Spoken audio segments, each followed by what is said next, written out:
बदल जाओ वक्त के साथ या फिर इस वक्त को बदलना सीखो और इन मजबूरियों को मत कोसो, हर हाल में चलना सीखो, हर हाल में चलना सीखो। देखो, परेशानियां हर इंसान के जीवन में है, दिक्कतें हर इंसान के जीवन में है, लेकिन अगर आपके अंदर जुनून है, आगे बढ़ने की चाहत है, तो आप इन परेशानियों से आगे निकल ही जाओगे। ऐसा कहा जाता है कि राहों में कांटे तो सभी के हैं, कि राहों में कांटे तो सभी के हैं, लेकिन अगर आपके अंदर जुनून है तो इन कांटों पर चलेगा ही, तो आप इन कांटों पर चलोगे ही।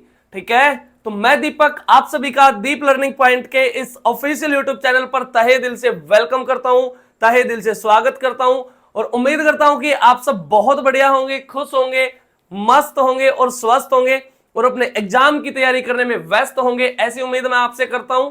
और कमेंट करके सबसे पहले मेरे को यह बताओ कैसी चल रही है आपकी तैयारी, क्या कुछ पढ़ाई कर रहे हो या नहीं पढ़ाई कर रहे हो, मतलब क्या चल रहा है जीवन के अंदर, इस जीवन को जी रहे हो या इस जीवन को ऐसे ही काट रहे हो, ये बताओ सबसे पहले मेरे को कमेंट करके। ठीक है, उसके बाद करनी है क्लास शुरू, बताओ मेरे को जल्दी कमेंट करके।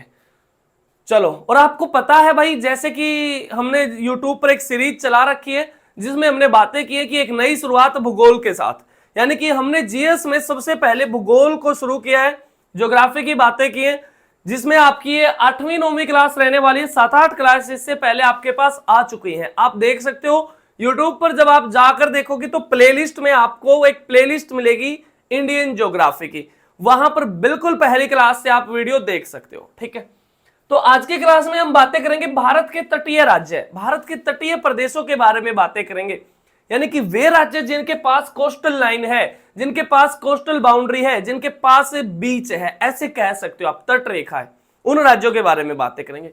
अगर मैं आपको बताऊं, पिछली क्लास में हमने बातें की थी भारत के वे राज्य जो पड़ोसी देशों के साथ सीमा बनाते हैं, जैसे यहां पर था भाई आपका गुजरात था, राजस्थान था, पंजाब था, ये जो रेड से मैंने दर्शाया ये भारत के पड़ोसी देश हैं। तो यहां के ऊपर की सीमा की हमने बातें कर ली थी, यानी कि हमने स्थलीय सीमा की बातें कर ली थी। और अगर आपसे पूछ ले कि स्थलीय सीमा की लंबाई कितनी है, तो 15,200 स्थलीय सीमा की लंबाई, स्थलीय सीमा की लंबाई कितनी है भाई, 15,200। ठीक है, लेकिन यहां से लेकर यहां से शुरू हो जाती है हमारी तट रेखा, यहां पे कच्छ की खाड़ी है, फिर खंबात की खाड़ी है, फिर नीचे अरेबियन सी है, और इधर क्या है, बे ऑफ बंगाल है, बंगाल की खाड़ी है। तो यहां से गुजरात राज्य से शुरू हो जाती है हमारी तट रेखा और यहां तक आते आते वेस्ट बंगाल तक जाती है। तो आपसे सबसे पहले तो यही पूछेगा कि भारत की तट रेखा की लंबाई कितनी है, भारत की तट रेखा की लंबाई कितनी है, भारत की तट रेखा की लंबाई कितनी है। तो 6100 किलोमीटर है जनाब, 6100 किलोमीटर। लेकिन ये 6100 किलोमीटर मुख्य भूमि की है, सिर्फ यहां से लेकर गुजरात तक। गुजरात आएगा, महाराष्ट्र आएगा, गोवा आएगा, कर्नाटक आएगा, केरल आएगा, उसके बाद तमिलनाडु आएगा, आंध्र प्रदेश आएगा, उड़ीसा आएगा और वेस्ट बंगाल आएगा। सिर्फ इसको मिलाकर कितनी है, 6100 किलोमीटर है मुख्य भूमि की। लेकिन यहां पर हमारे द्वीप पड़ते हैं, द्वीप समूह, एक अंडमान निकोबार, एक लक्षद्वीप पड़ता है इधर, तो उनकी मिलाके, यानी कि द्वीपों सहित मिलाके, द्वीपों समेत मिलाके, ठीक है, द्वीपों सहित कितनी मिलेगी आपकी, 7,516.2 लिख सकते हो 7516 किलोमीटर, 7,516 किलोमीटर भारत की कुल तटीय रेखा है। अगर आपसे पूछ ले भारत की स्थलीय सीमा कितनी है, वो है 15,200, 15,200। आप इसको ऐड कर सकते हो, फिर आप बता सकते हो कि भारत की टोटल बाउंड्री कितनी है। आप काउंट कर सकते हो, ये 6 बन जाएगा, 1 बन जाएगा, 5 2 7, ये 7 5 12 का 2, एक यहां हासिल 2, यानी कि 22,716.2 किलोमीटर भारत की कुल सीमा की लंबाई है। अगर मैं इसकी बात करूं तो यानी कि आप कह सकते हो ये एक पेरिफेरी, भारत की चारों ओर से जो बाउंड्री है वो टोटल कितनी है, आपसे पूछ ले 22,716। लेकिन सिर्फ स्थलीय सीमा की पूछ ले, सिर्फ लैंड बाउंड्री पूछे तो आपकी 15,200 किलोमीटर है। लेकिन अगर मुख्य भूमि की तट रेखा पूछ ले तो 6100 किलोमीटर है। अगर द्वीपों समेत पूछे तो 7,516 किलोमीटर है। क्लियर है बातें। उसके बाद अब बात करते हैं वे राज्य जिन राज्यों के पास तट रेखा है, उसके बारे में बात करते हैं। पिछली क्लास में तो हमने बातें की थी भारत के स्थलीय सीमा वाले पड़ोसी देशों के बारे में, और फिर अगली वीडियो आपके पास आई थी कि उन देशों के साथ कितने राज्य सीमा बनाते हैं। जैसे कि मैंने आपको बताया था भाई नेपाल के साथ कितने राज्य, भूटान के साथ कितने राज्य, यानी कि ये ऊपर की कहानी हो गई थी, अब ये नीचे के राज्य बचे हैं भाई। यहीं पे इन्हीं राज्यों के पास तटरेखा भाई, क्योंकि इधर बे ऑफ बंगाल है, इधर क्या है आपका अरेबियन सी है, तो यहां पर जो राज्य मिलेंगे उन्हीं के पास तटरेखा होगी। तो देखो सिंपल सी कहानी है, यहां पर भारत के इधर कौन सी डायरेक्शन है, ईस्ट डायरेक्शन है, और यहां पर कौन सी डायरेक्शन है, वेस्ट डायरेक्शन है।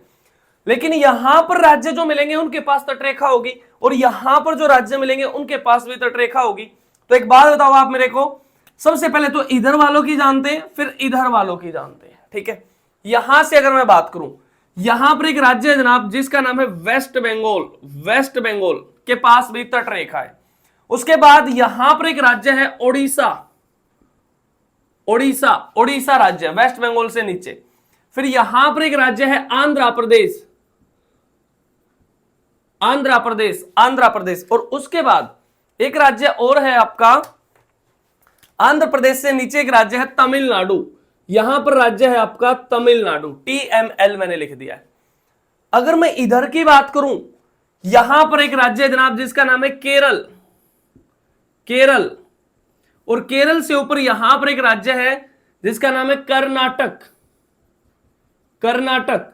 और फिर एक छोटा सा प्यारा सा राज्य है गोवा, गोवा। फिर यहां पर एक राज्य है जनाब महाराष्ट्र, महाराष्ट्र। और फिर यहां पर यह राज्य है गुजरात, गुजरात राज्य। तो ये राज्य हो गए। अब सबसे पहले तो आपसे यह पूछेगा कि कितने राज्यों के पास तटरेखा है, कितने राज्यों के पास तटरेखा है, यह पूछेगा आपसे। तो कितने राज्यों के पास है भाई, 1 2 3 4 5 6 7 8 9, यानी कि 9 राज्यों के पास तटरेखा है। अब बात आई है ईस्ट डायरेक्शन, मैंने बताई है वेस्ट डायरेक्शन। तो ये जो रेंज है ना, इसका नाम है ईस्टर्न घाट, इसको पूर्वी घाट बोलते हैं, इसको पश्चिमी घाट बोलते हैं। यानी कि 2 तटों पे राज्य हैं जिनके पास तटरेखा है। तो अगर मैं आपसे पूछूं कि पूर्वी घाट पर कितने राज्य हैं, अगर मैं इसको ऐसे डिवाइड करूं तो ये आपका मान लो पूर्वी घाट है कि पूर्वी घाट पर कितने राज्य हैं और पश्चिमी घाट पर कितने राज्यों के पास तटरेखा है। तो पूर्वी पर आप काउंट करोगे, पहले पर वेस्ट बंगाल, उड़ीसा, आंध्र प्रदेश और तमिलनाडु, यानी कि 4 राज्य तो यहां पर है और 5 राज्य यहां पर है। क्लियर है बातें। उसके बाद बात आई, आपसे पूछेगा कि सर किस राज्य की तटरेखा सबसे लंबी है। भाई हर किसी को पता है सबसे लंबी तटरेखा वाला राज्य गुजरात है। आप मैप में देखोगे आपको सबसे लंबी नजर आएगी आंध्र प्रदेश की, आपको नजर आ सकती है महाराष्ट्र की, आपको नजर आ सकती है। लेकिन आपको ये जब आप इसको देखोगे, ये मान लो एक रस्सी है, जब आप इसको सीधी करोगे तो ये सबसे लंबी बनेगी। तो गुजरात की तटरेखा सबसे लंबी है। लेकिन आजकल ये क्वेश्चन नहीं आ रहे जनाब, आजकल क्वेश्चन पूछ रहा है कि पूर्वी घाट पर सबसे लंबी तटरेखा वाला राज्य है, या ऐसे पूछ लेगा पूर्वी घाट पर सबसे छोटी तटरेखा वाला राज्य है। यानी कि प्रत्येक राज्य की तटरेखा आपको याद होनी चाहिए, क्रम इसका आपको याद होना चाहिए, किसकी सबसे लंबी तटरेखा है, किसकी सबसे छोटी तटरेखा है। ठीक है, तो यहां पर लिखता हूं मैं, सबसे पहले तो इसकी रैंकिंग लिखते हैं कि पहले पर किसकी है, दूसरे पर किसकी है। लो दूसरे कलर से लिख देता हूं। तो सबसे पहले नंबर पर जो तटरेखा जनाब वो किसकी है, गुजरात की है। पहले पर किसकी है, गुजरात की है। दूसरे पर जो लंबी तटरेखा वाला राज्य है वो आपका आंध्र प्रदेश है, आंध्र प्रदेश। तीसरे पर राज्य है इसी के नीचे तमिलनाडु, तीसरा सबसे लंबी तटरेखा वाला राज्य तमिलनाडु। फोर्थ नंबर पे है महाराष्ट्र, फोर्थ नंबर पे है महाराष्ट्र। उसके बाद 5वें नंबर पे जनाब ये वाला राज्य केरल, जिसमें सबसे पहले मानसून आता है, केरल। और 6ठे नंबर पर है ये राज्य उड़ीसा, ये राज्य उड़ीसा राज्य। और 7वें नंबर पे है जनाब कर्नाटक, 7वें नंबर पर एक राज्य है कर्नाटक। 8वें नंबर पर एक राज्य यहां पर ये राज्य, ये राज्य है आपका वेस्ट बंगाल, वेस्ट बंगाल। और 9वें नंबर पर यह राज्य है छोटा सा राज्य, प्यारा सा राज्य गोवा, गोवा। तो ये हो गई इनकी रैंकिंग। लेकिन अब आप यहां से समझ गए होगे कि सर अगर आपसे पूछ ले कि पूर्वी घाट पर सबसे छोटी तटरेखा वाला राज्य कौन सा है, या पूर्वी घाट पर दूसरी सबसे लंबी तटरेखा वाला राज्य कौन सा है? ऐसे क्वेश्चन आजकल आ रहे हैं। तो ऐसा करते हैं, इस चीज को यहां पर लिखते हैं, यानी कि अगर मैं इस चीज को इरेज करके थोड़ा सा आपको ऐसे डिस्क्रिमिनेट करके बताऊं तो आप समझ जाओगे। यानी कि इधर लिख लेंगे हम पूर्वी घाट वाले राज्य, पूर्वी घाट वाले राज्य, या सिर्फ इतना ही लिख लो, पूर्वी घाट लिख लो, और इधर लिख लो पश्चिमी घाट, पश्चिमी घाट वाले राज्य। तो अब सबसे पहले यहां पर देखोगे, पहले नंबर पर कौन है भाई? पहले नंबर पर गुजरात है। तो गुजरात पूर्वी में है या पश्चिमी में है? पश्चिम में है। तो यहां पर आ जाएगा आपका पहले नंबर पर गुजरात, गुजरात, ठीक है, गुजरात आ जाएगा। उसके बाद दूसरे नंबर पर क्या है? आंध्र प्रदेश। आंध्र प्रदेश आपका पूर्व में है, पूर्वी घाट पे है, तो यहां पर आ जाएगा आपका आंध्र प्रदेश, आंध्र प्रदेश। उसके बाद तीसरे नंबर पर कौन सा है? तीसरे पर एक राज्य है तमिलनाडु। तमिलनाडु पूर्वी घाट पर आएगा, तो इसी के नीचे आ जाएगा यहां पर तमिलनाडु। फोर्थ नंबर पर एक राज्य है जनाब जिसका नाम है महाराष्ट्र। महाराष्ट्र तीसरा बड़ा राज्य है आपका एरिया के मामले में, महाराष्ट्र। तो महाराष्ट्र पश्चिमी घाट पे, तो यहां पर आप लिख दोगे महाराष्ट्र, इधर आएगा भाई, सीधी सी बात है, पश्चिमी घाट के नीचे आएगा। फिफ्थ नंबर पर एक राज्य है केरल, यह भी पश्चिम में आएगा, तो इधर ही लिख दोगे केरल को भी। सिक्स्थ नंबर पर एक राज्य है उड़ीसा। उड़ीसा पूर्वी घाट पर है, तो यहां पर लिखोगे आप उड़ीसा। उड़ीसा के बाद सातवें नंबर पर एक राज्य है कर्नाटक। कर्नाटक, कर्नाटक पश्चिमी घाट पे है, तो यहां पर लिखोगे आप कर्नाटक। आठवें नंबर पर एक राज्य है जनाब वेस्ट बंगाल, पश्चिम बंगाल, यहां पर लिखोगे आप पश्चिमी बंगाल। उसके बाद नौवें नंबर पर एक राज्य है गोवा, जो आपका वेस्टर्न घाट पे पड़ता है, पश्चिमी घाट पर, तो यहां पर लिखोगे आप गोवा। यानी कि अब इनकी रैंकिंग हो गई है। यहां पर तो मैंने 1 से लेकर 9 तक दर्शाई है, यहां पर मैंने 1 से लेकर 9 तक दर्शाई है। आपसे पूछ सकता है कि सबसे लंबी तटरेखा वाला राज्य कौन सा है? गुजरात। अगर आपसे पूछ ले कि गुजरात की तटरेखा कितनी लंबी है, तो 1214 किलोमीटर गुजरात की तटरेखा की लंबाई है, 1214 किलोमीटर। लेकिन अगर आपसे पूछ ले सबसे छोटी किसकी है? गोवा की। गोवा की कितनी जनाब? मात्र 101 किलोमीटर, मात्र 101 किलोमीटर, ठीक है, गोवा की लंबाई है, तटरेखा की लंबाई है। अब बात आई यहां पर हमने लिखा है, तो इनको आप नंबरिंग दे सकते हो। यानी कि अगर अब आपसे पूछ ले कि पूर्वी घाट पर दूसरा सबसे लंबी तटरेखा वाला राज्य है, बता दोगे तमिलनाडु है। या आपसे पूछ ले कि सबसे छोटी तटरेखा वाला राज्य है, तो आपका गोवा ही आएगा 9th नंबर पर। लेकिन अगर आपसे पूछ ले कि पूर्वी घाट पर सबसे छोटी तटरेखा वाला राज्य है, तो यहां पर आप देखोगे कौन सा है? पश्चिम बंगाल, पश्चिम बंगाल। तो यहां पर आप इनकी रैंकिंग लिख सकते हो।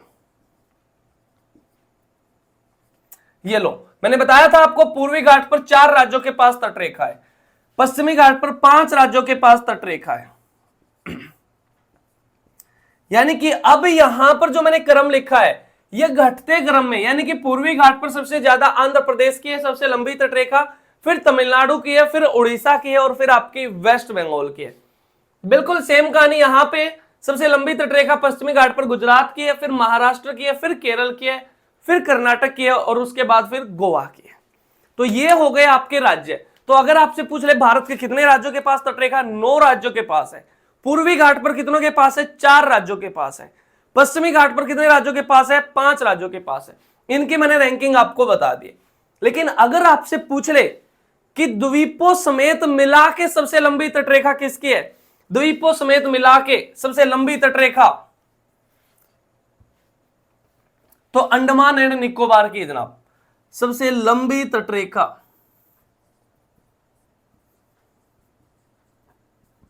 अंडमान एंड निकोबार की कितनी है?